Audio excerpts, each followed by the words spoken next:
अपना काम करते हैं। तो यही एक सपना लेके मैंने भी प्रिपरेशन किया था। और ये सपना पाते वक्त जिस स्ट्रगल से मैं गुजरा हूं, मैंने एक बुक भी लिखा था उसके ऊपर में। तो रॉकेल के दिए के नीचे पढ़ाई करते हुए मैं यहाँ तक पहुंचा था। और आईपीएस बनने के बाद ये सबसे बड़ा लम्हा था मेरे परिवार वालों के लिए। फिर उसके बाद आईपीएस के बाद मुझे बिहार कैडर अलॉट हुआ, मैं बिहार में आया। उसके बाद मैं लगातार 18 साल तक भारतीय पुलिस सेवा में कार्यरत रहा। तो सबसे पहले मैं तमाम मेरे अपने बिहार वासियों को धन्यवाद देना चाहता हूं, उनका शुक्रिया अदा करना चाहता हूं, जो कि उन्होंने मुझे इतना ज्यादा प्यार दिया, इतना ज्यादा मेरे प्रति विश्वास दिखाया। और दूसरा, आप लोग जो एक न्याय देने की प्रक्रिया के अंतर्गत मैंने लड़ाई लड़ी है सेवा में रहते हुए, उसमें आप सब लोगों का, मीडिया कर्मियों का बहुत बड़ा योगदान रहा है और मैं खुले दिल से एक्सेप्ट करता हूं। तो अभी जब इतने स्ट्रगल के बाद एक आईपीएस मिला है और मैं आईजी रैंक पे था, इंस्पेक्टर जनरल रैंक पे, इसके बाद मेरे लिए अपॉर्चुनिटीज बहुत ज्यादा थी। मैं सेंट्रल में सीबीआई में जा सकता था, आईबी जा सकता था, आरएनडब्ल्यू जा सकता था, central paramilitary forces CISF CRPF है वहां पे भी जा सकता था। अपने आप का जो पर्सनालिटी ग्रोथ था वहां पे हो सकता था। लेकिन मेरा जो मन था वो एक तरह से बेचैन था, क्योंकि मेरा ये पर्सनल मानना है कि जीवन में जो आपकी धरती माँ होती है उसका आपके ऊपर कर्ज होता है। तो धरती माँ के एक माटी का कर्ज वो वहां होता है जहां आपका जन्म होता है, जहां आपकी परवरिश होती है। और दूसरा कर्ज आपके उस माटी का वहां पे होता है जो आपकी कर्म भूमि होती है। मैं मानता हूं कि मेरा जन्म महाराष्ट्र में हुआ, मेरा नाम शिवदीप मेरे माँ पिताजी ने रखा। लेकिन जो शिवदीप नाम है, इसको सही मायने में जो वजूद है, जो एक पहचान है, जो एक आइडेंटिटी है, वो मुझे बिहार ने दी और इस कर्मभूमि ने दी।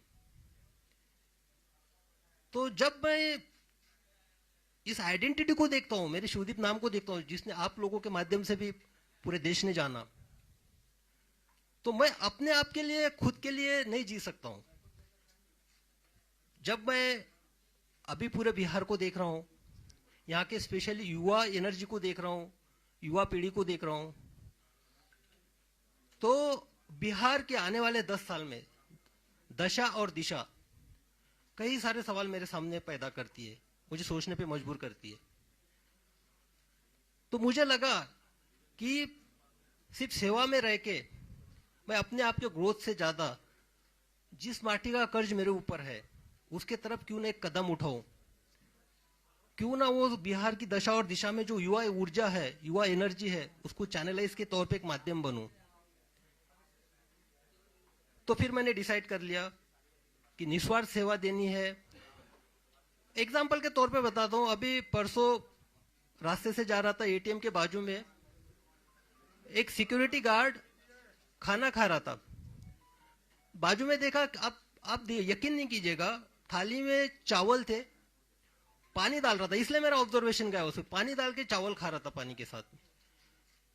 तो वो तो पुलिस का काम नहीं हो, पुलिस के पास नहीं आ सकता है अगर मैं सर्विस में रहता हूं तो। लेकिन हाँ भाई, उसके चावल के साथ मैं एक साग क्यों नहीं दे सकता हूं, अचार क्यों नहीं दे सकता हूं, उसके साथ रोटी क्यों नहीं दे सकता हूं, यह सवाल मेरे मन में था। तो मैंने सोचा कि त्याग करना चाहिए, इसलिए मैंने निर्णय लिया कि सर्विस से इस्तीफा देना चाहिए। तो अब इस्तीफा देने के बाद दो सबसे इंपॉर्टेंट ये थी कि जिनके वजह से मैं इस दुनिया में आया, मेरे माता पिता, उनको कॉन्फिडेंस जरूरी था लेना।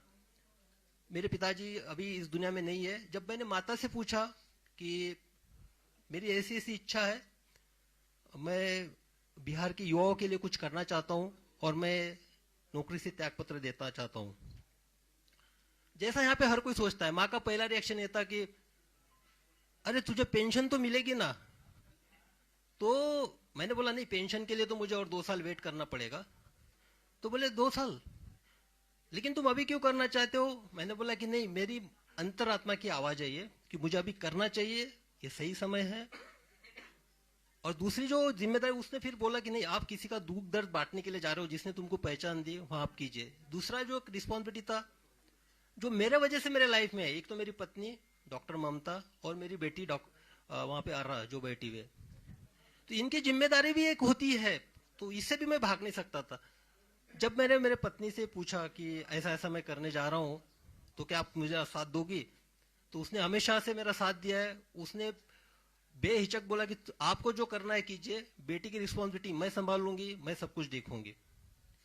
तो जब मुझे दोनों साइड से क्लियरेंस मिल गया, मैंने रिजाइन कर दिया और यहाँ पे मैं आपके सामने आज एक आईपीएस के तौर पे बैठा हूं, आपसे बात कर रहा हूं। अब मैं करने क्या जा रहा हूं, ये सबका सवाल है, सब पूछ रहे थे क्या करने वाले हो। तो मैंने पहले बताया था कि बिहार की जो दशा और दिशा 10 साल के बाद मुझे दिखाई दे रही है, वो मुझे बेचैन करती है, डिस्टर्ब करती है। लेकिन आप देखिएगा कि युवा एनर्जी, बिहार की युवा एनर्जी, आप ब्यूरोक्रेसी से लीजिएगा, देश के ब्यूरोक्रेट्स देखिएगा, आप आईएएस आईपीएस से लेके देखिएगा, डॉक्टर इंजीनियर्स देखिएगा, army navy air force specialised scientist, सब तरह देखिएगा आप, सबको सब तरफ आपको बिहार की युवा दिखेगा, बिहार का टैलेंट दिखेगा। वाइफ मेरी एक इंडस्ट्री चलाती है, वहां पे जब भी स्किल्ड काम होता है या तो हार्डवर्क का काम होता है, वहां पे बाकी लोगों की हिम्मत नहीं होती है, लेकिन वहां पे बिहार का स्किल्ड आदमी काम करता है, स्किल्ड इंजीनियर वहां पे आता है। तो मुझे ये महसूस हुआ कि जो बिहार देश के निर्माण में, देश के भविष्य में इतना योगदान करता है, हर फील्ड में करता है, बाहर में करता है, लेकिन बिहार के अंदर में क्यों नहीं? बिहार में जो युवाओं का जो सिचुएशन है वो स्टेटस को क्यों है, यानी जैसे थे सिचुएशन में क्यों है? तो मुझे इस सवाल का जवाब खोजना है, इसलिए मुझे लोगों के बीच में जाना है, युवाओं के बीच में जाना है, उनसे मुझे जानना है। और मैं जा इसलिए भी रहा हूं कि मुझे हजारों मैसेजेस आते हैं, युवा जो है मुझे या तो एक प्रेरणा के तौर पे देखते हैं कि रोल मॉडल के तरह के मुझे इस तरह से बनना है, और दूसरा एक उम्मीद भी रखते हैं कि मैं समाज के लिए कुछ करूंगा। तो युवा, तो उनके जो मैसेजेस होते हैं उनका ये बेसिक ये रहता है कि सर हमको आपसे मिलना है, हमको आपको हमारी समस्या बतानी है, हमको हमारे आइडियाज आपसे शेयर करने हैं, हम क्या करना चाहते हैं हमको बताना है। तो मुझे लगा कि मैं तो अभी उसी फील्ड में था, यानी ब्यूरोक्रेसी में था, टेबल के इस पार था।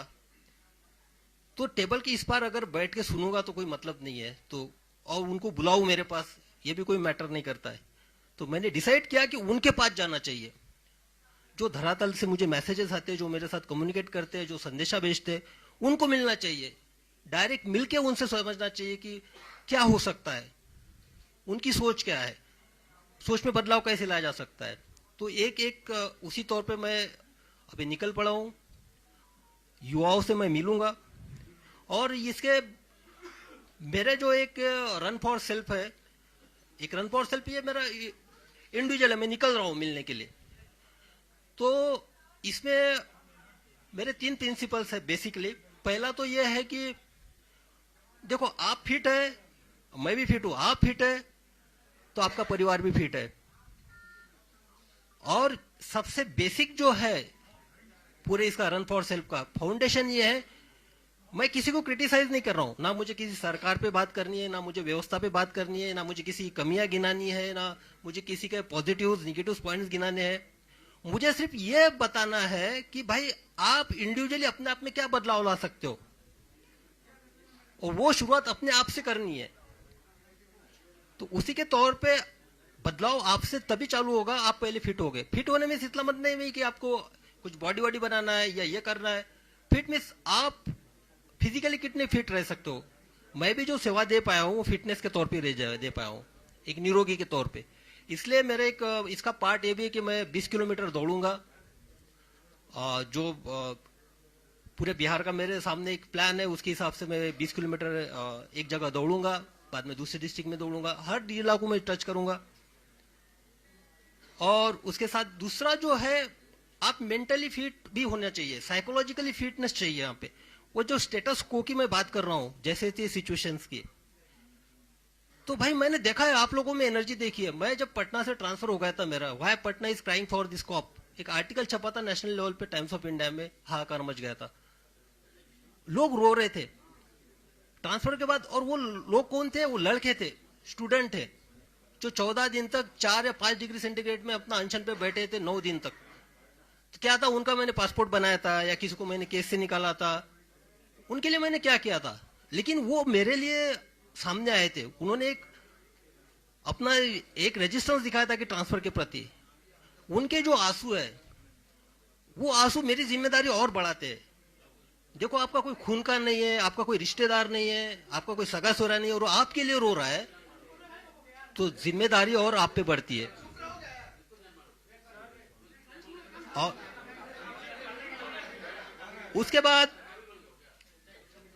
तो मुझे ये जानना है कि जो एक डेडिकेशन है, एक साहस है, जो मुझ में मैं युवाओं में भी देखना चाहता हूँ, इसलिए उनको साइकोलॉजिकली भी फिट देखना चाहता हूँ। तीसरा सबसे इंपॉर्टेंट जो एस्पेक्ट है मेरा, वो है अवेयरनेस का। मैं युवाओं के बीच में जाऊंगा, युवाओं को मेरी अपील है, देखिए, ये अगर 10 साल हम अपने आप में बदलाव नहीं लाएंगे तो आगे वाली 10 पीढ़ियां हमको माफ नहीं करेंगी। शायद आपको माफ कर देगी, लेकिन मैं जिस इंटेंशन से निकला हूं, मुझे लगता है कि मैं तो पाप कर रहा हूं फिर, अगर मैं कुछ नहीं कर पाया तो। मैं जिस माटी ने मुझे नाम दिया है उसके साथ मैं गद्दारी कर रहा हूं, तो मैं उस इंटेंशन के साथ निकला हूं। तो लोगों से इंटरेक्शन करना है, स्पेशली युवाओं से, जो 10 साल के आगे की जनरेशन को एक नए मुकाम पे जाए, बिहार की दशा दुशा को बदलने की कोशिश करे, और उनसे बात करते हुए उनके आइडियाज आएंगे, उनके प्रॉब्लम सुनने में आएंगे, सारे आएंगे, तो मिलके बैठते हैं, मिलके चलते हैं। ये सफर हम सबके साथ का है, युवाओं का और मेरा सफर है ये। मैं आपके साथ में रहूंगा। जब प्रॉब्लम सामने आएंगे तो उसका सोल्यूशन भी हम ही लोगों को खोजना है, हम ही लोगों को साथ लेके आगे बढ़ना है। तो इसी के लिए ये 3 प्रिंसिपल के तौर पे मैं निकला हूं। और मेरे कर्म भूमि की शुरुआत मुंगेर से हुई थी, प्रोबेशन पीरियड भी वहां पे था, और वहीं से मेरा जो बिहार की जनता ने प्यार और मोहब्बत देने की कोई शुरुआत वहीं से हुई थी। तो मेरा जो शुरुआत होगा 4 तारीख को मुंगेर से होगा। मैं कुछ नहीं करने वाला हूं, मैं सिर्फ लोगों से मिलना हूं, उन सुनने जा रहा हूं, बस उनके पल्स देखना चाहता हूं, क्या कहते हैं, क्या है उनकी एक्सपेक्टेशन है, क्या करना चाहिए, क्या होगा कि ये जो दशा और दिशा बदल जाए, क्या होगा कि जो हम भारत निर्माण में, बाहर के सब स्टेट के निर्माण में इतना आगे है, लेकिन यहाँ पे क्यों नहीं है। तो ये एक है। उसके बाद देखिए, मेरे जब भी मैं एसपी था, तो आप सबको पता है, सबने कवर भी कर लिया। एक तो क्या, मैं जिस चेयर पे बैठा था, सामने वाला जो कंप्लेनेंट जिस चेयर पे बैठेगा उसी चेयर पे मैं बैठा था। मैंने कभी भी टॉवेल वाली चेयर और ये चेयर पे एसपीशिप में मैं बैठा नहीं हूं, क्योंकि वो समानता होती है। ये जो है सिर्फ एक एडमिनिस्ट्रेटिव में वहां पे पोस्ट पे था, लेकिन मेरे लिए सबसे इंपॉर्टेंट था जिसकी मैं सेवा दे रहा हूं, उसको भी फील होना चाहिए इक्वेलिटी का। तो मेरे यूनिफॉर्म का एक ही प्रिंसिपल था, यूनिफॉर्मिटी इन एक्शन। मेरे सामने मैं इंसानियत को देखता था सिर्फ। मेरे लिए धर्म, जात, रिलीजन, उसका क्षेत्र, ये मैटर नहीं करता था, और सब लोग जानते ही। और दूसरा था यूनिफॉर्मिटी इन पर्सनैलिटी। मैं सबके लिए अवेलेबल था, जो अंदर था वो बाहर था, जो था मुंह पे था। तो वहां पे देखा, जब मैं मेरे दरवाजा ऑफिस का हमेशा खुला रहता था, कभी उसको डोर नहीं लगता था उसमें। जब ऑफिस से मैं निकलता था तभी डोर लगता था, तो मुझे सामने दिखाई देते थे। जब मैंने सब लोगों को इंटरेक्शन है, सीधा आप आइए, कंप्लेंट बताइए, किसी आपको मीडिएटर की लेने की जरूरत नहीं है, क्योंकि आपको आवाज आनी चाहिए, आपकी आवाज मुझे सुनना है, आपकी आवाज मुझे बनना है, फिर न्याय देने की कोशिश करनी है। तो इसी तरह मुझे लगा कि किसी के थ्रू नहीं बात करते, जो बात करनी है सीधा बात करते हैं। इसलिए एक ऐप डेवलप किया, और मैं बता देना चाहता हूँ कि ये जो ऐप डेवलप किया उसका नाम है कनेक्ट विद शिवदीप, और वो बिहार के लड़कों और लड़कियों ने किया है। उन्होंने क्या, बिहार के लड़के और लड़कियों को सामने आए, जब मैंने उनके सामने एक आइडिया रखा, बोले कि नहीं सर हम डेवलप करते, तो उन्होंने कनेक्ट विद शिवदीप नाम का ऐप नहीं किया। उसमें आप डायरेक्ट कनेक्ट मेरे साथ हो सकते हैं, आप आपकी समस्याएं रख सकते हैं, क्योंकि बाकी जो इतने सारे प्लेटफॉर्म हो गए उसमें मैं फोकस नहीं कर पाऊंगा, तो इसमें मुझे एक आइडिया आ जाएगी। तो कनेक्ट विथ शिवदीप का जो ऐप का जो है वो भी आज ही लॉन्च, उसका ऑलरेडी हो चुका है, गूगल प्ले स्टोर पे आ चुका है। उस पर भी एक है कि आप मुझसे उससे कनेक्ट हो सकते हैं। तो बस यही है। और एक कंक्लूडिंग रिमार्क मैं यही बोलना चाहता हूँ। देखिए, मैं सिस्टम की साइड में था, टेबल की साइड में। मैं सब जानता हूँ, हर विभाग के बारे में सब जानता हूँ मैं, क्या होता है क्या नहीं होता है, किस तरह से होता है, और उसका इलाज भी जानता हूँ किस तरह से होना चाहिए, क्या नहीं होना चाहिए और कैसे काम करवाना है करके। अब टेबल के उस टाइप में लोगों के साथ जो यानी स्पेशली युवाओं के साथ जुड़ के देखना चाहता हूँ। और भाई मैंने यूनिफॉर्म छोड़ा है, खाकी छोड़ी है मैंने, यानी खाकी मेरे ये निकली है, लेकिन जब मैंने डेडिकेशन और एक इंटीग्रेशन के साथ, इंटीग्रिटी के साथ जो काम किया ना, ये खाकी अब मेरी चमड़ी बन चुकी है। मेरे ऊपर खाकी का यूनिफॉर्म नहीं है, लेकिन अंदर मैं खाकी हूं, मेरे इसमें सब यूनिफॉर्म है। तो बस उसी तौर पे अब निकल पड़ा हूं। अब आप लोगों का हमको सहयोग रहेगा। मैं आपके माध्यम से अपील भी करना चाहूंगा, जो बिहार की दशा और दिशा 10 साल में बड़ा बदलना देखना चाहते, अपने आप में बदलाव लाना चाहते, कृपया वो हमसे जुड़े, हमारे साथ सहकार्य करे। हमको बिहार बदलना है, क्योंकि ताकि अगर ये 10 साल हम कर पाएंगे तो आने वाले 10 नस्लें याद रखेंगे कि नहीं, उस जनरेशन ने किया था। और आप सबको जानते हैं कि मेरा निस्वार्थ रहता है, स्वार्थ इसके पीछे कुछ है नहीं। तो बस सर आपने कहा कि मैंने खाकी छोड़ी है, तो क्या खादी पहनेंगे क्या निकट भविष्य में? भाई सबसे पहली बात है कि मुझे पहले लोगों से मिलने तो दो, पर्स तो जानने दो लोगों का, क्या उनका क्या कहना है ये तो सुनने दो। मैं तो टेबल की इस पार था, अभी जाने दो, अभी तो निकला हूं मैं।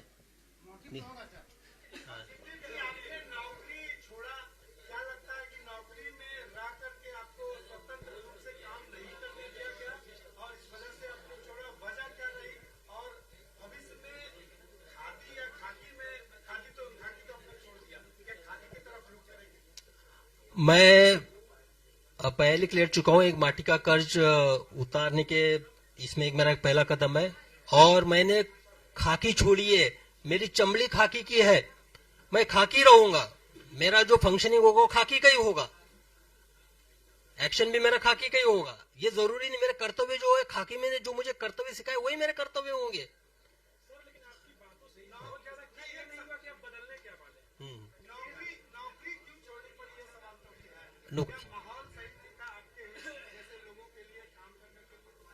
नहीं, मैंने तो बताया, ये मेरा सेल्फ डिसीजन था, व्यक्तिगत निर्णय था।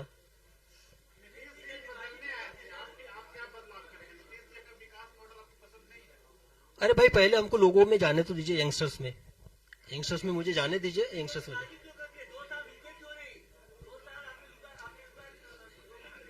हाँ, जल जल्दबाजी, ये आपको लगता है, आपकी अपनी सोच है, मुझे नहीं लगता कोई जल्दबाजी हुई है। चले, थैंक यू। और सबसे ये मैं कहना चाहता हूं कि हर चीज को एक पॉलिटिकल एंगल से मत देखा कीजिए। और ये तो मैं क्लियर कट अभी बता देना चाहता हूं कि जो भी बाहर रूमर्स चल रहे हैं, मैं किसी के साथ जुड़ने वाला नहीं हूं। ठीक है, थैंक यू।